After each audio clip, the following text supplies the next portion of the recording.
হরে কৃষ্ণ মহাপ্রসাদে আপনাদের স্বাগত। কেমন আছেন আমার প্রিয় বন্ধুরা? আজ সকাল সকাল ভগবানকে সঙ্গে করে আজকের দিনটা শুরু করে দিলাম। আজকের মহাপ্রসাদের মেনুতে আছে একটি ভিন্ন ধরনের চাটনি।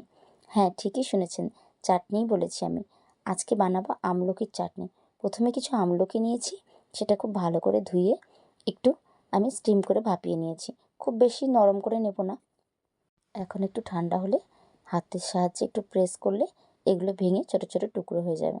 এখানে কিছু মশলা আমি বানিয়ে নিয়েছি, শুকনো লঙ্কা, মৌরি, গোটা ধনে।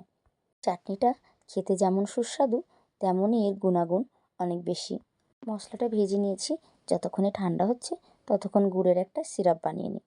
কড়াইয়ে 1/2 কাপ জল দিলাম, এর মধ্যে দিয়ে দিলাম 250 গ্রামের গুড়। এখানে ভেলি গুড় ব্যবহার করেছি, আপনারা চাইলে খেজুর গুঁড়ো ব্যবহার করতে পারেন। এই চাটনিটা পেটের অনেক সমস্যার সমাধান করে দেয়।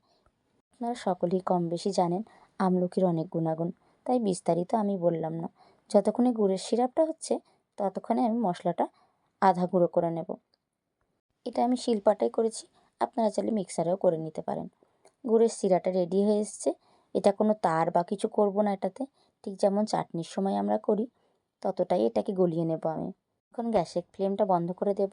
এর মধ্যে দিয়ে দেবো ভেজে রাখা মশলা, গোটা মৌরি, কালো জিরে, আর দেব 2 চামচ বিট লবণ।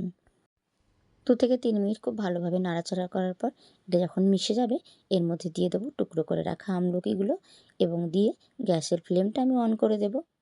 ভালো করে নেড়েচেড়েটা আমি মিশিয়ে নেব এবং ফুটে উঠলে গ্যাসের ফ্লেমটা আমি কমিয়ে দেব। 10 থেকে 12 মিনিট রান্না করার পরে চাটনিটা তৈরি হয়ে যাবে। চাটনিটা ঠান্ডা হলে তুলসী পত্র দিয়ে আমার প্রিয় লাডলি গোপুকে অন্ন এবং অন্যান্য ব্যঞ্জনের সাথে ভোগ নিবেদন করব।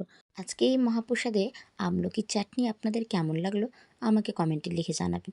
যদি একটুও ভালো লেগে থাকে তাহলে প্লিজ একটা লাইক দিয়ে ভিডিও শেয়ার করে দেবেন। তাহলে এই পর্যন্তই। আপনারা সবাই ভালো থাকবেন, সুস্থ থাকবেন। হরে কৃষ্ণ।